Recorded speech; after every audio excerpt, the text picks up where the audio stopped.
Yo, what's up mga gar? So yung kagising ko lang. Syempre, first things first, nagkakape ako every morning. Since ito rin yung nagbibigay sa akin ng energy, nag-energize sa akin bago ako pumunta sa ating gym. So after magkape, maliligo muna tayo. At yan, mabilis ang bihis lang. Pakang, bihis na agad.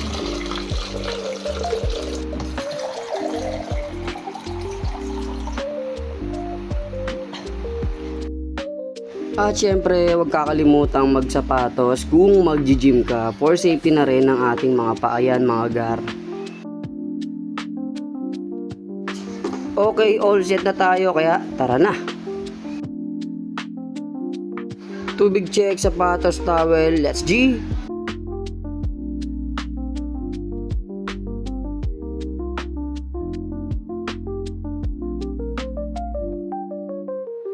Ganda ng araw ngayon, no? Buti na lang di umulan. So sa mga gustong mag-gym dito mga gar, eto yung gym natin, no? Dito tayo nagpapalaki ng katawan sa Well Gym. So ayan, dito lang yan, malapit sa Sampol, sa Pangpalay, Bulacan, San Jose del Monte. So ayan, parking tayo dito. Okay.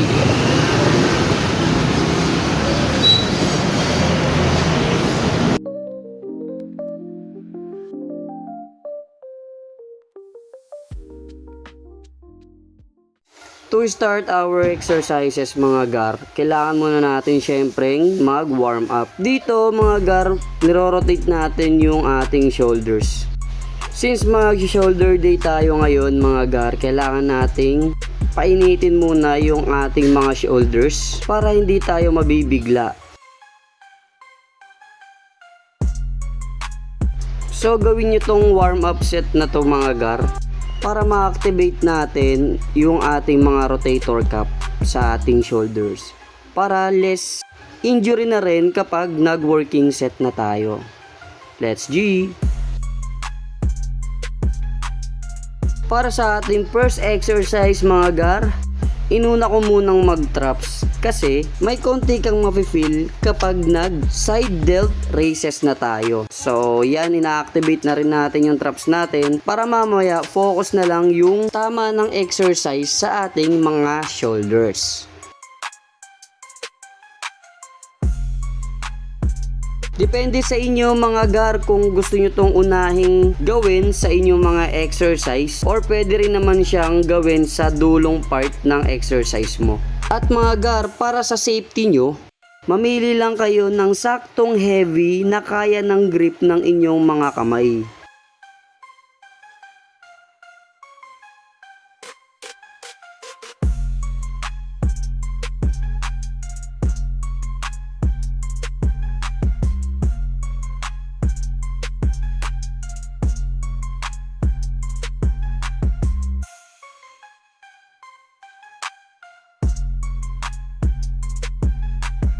For our second exercise mga gar, dito na tayo mag-shoulder press. Mga gar, make sure lang na light to slightly heavy yung bubuhatin ninyo. Kung wala kayong mga spotter na tutulong sa inyo kapag nangangalay na kayo.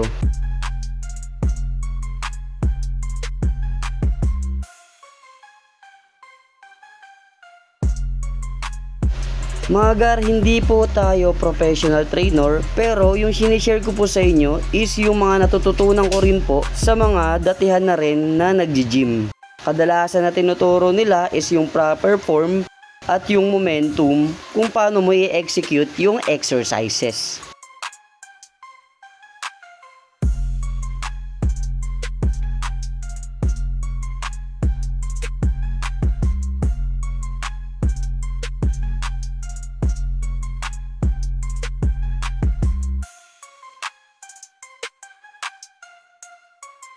At para sa ating third exercise mga gar, gagamit na po tayo dito ng Smith machine.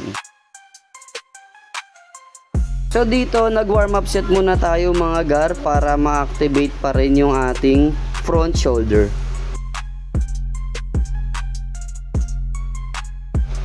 And then kung napansin nyo, nag-add tayo ng weight dahil mag-i-start na tayo sa ating working set. So dito mga gar, magpa-progressive overload tayo. So mag-a-add tayo ng weight para mas ma-hit natin yung ating front delt.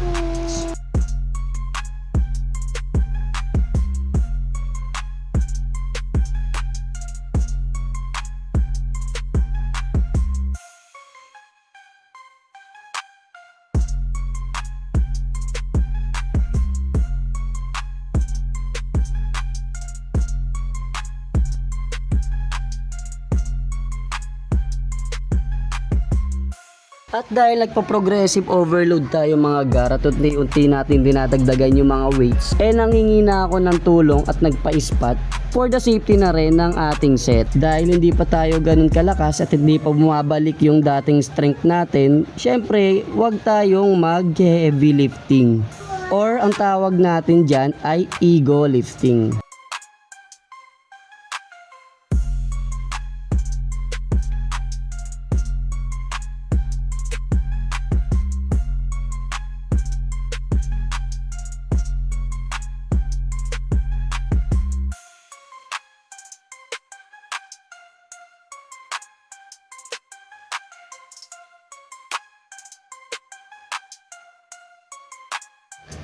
So, tip ko lang sa inyo mga gar, kung meron na kayong spotter, gawin nyo pa rin yung quality reps na ang negatives ay may control at hayaan nyo yung spotter yung tumulong sa inyo mag-angat ng weights.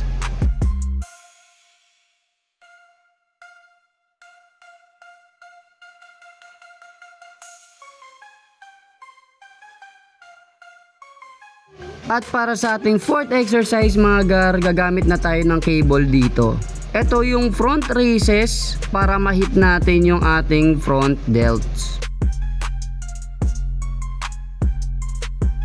Pwede rin naman kayong gumamit ng dumbbells, depende kung anong preferred mong gamitin.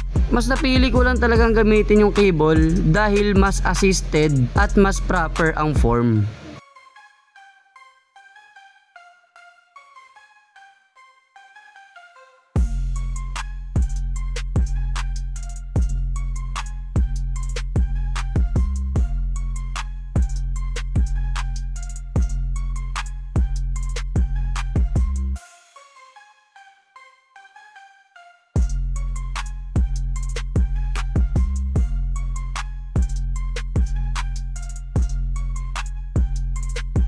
And para sa ating fifth exercise mga gar, dito ay magsa-side raises na tayo using dumbbells.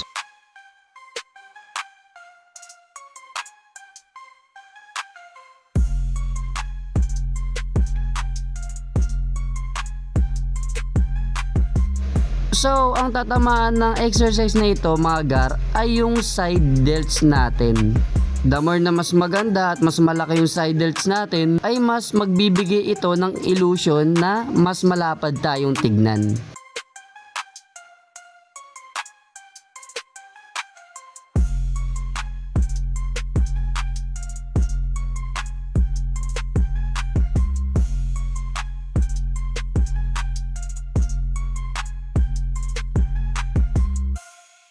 At para sa ating ika-anim na exercise mga gar, gagawin natin tong face pull o cable exercise para sa ating mga real delts.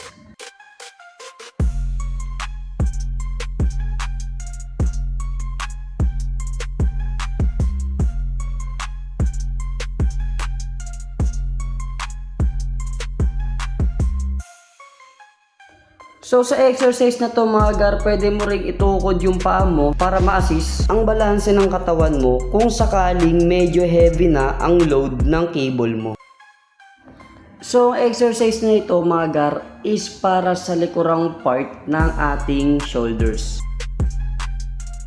At para sa ating huling exercise mga gar ay gagawin natin tong cable single arm rear delts raises. Putek, ang haba ng tawag dito.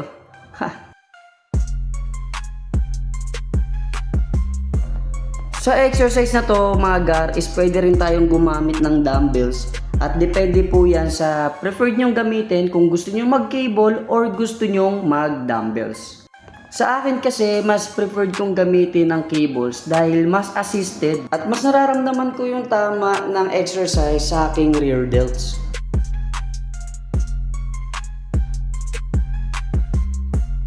Siyempre mga gar, kung isa kang aspiring athlete kagaya ko, ay mag-practice ka rin ng mga posing.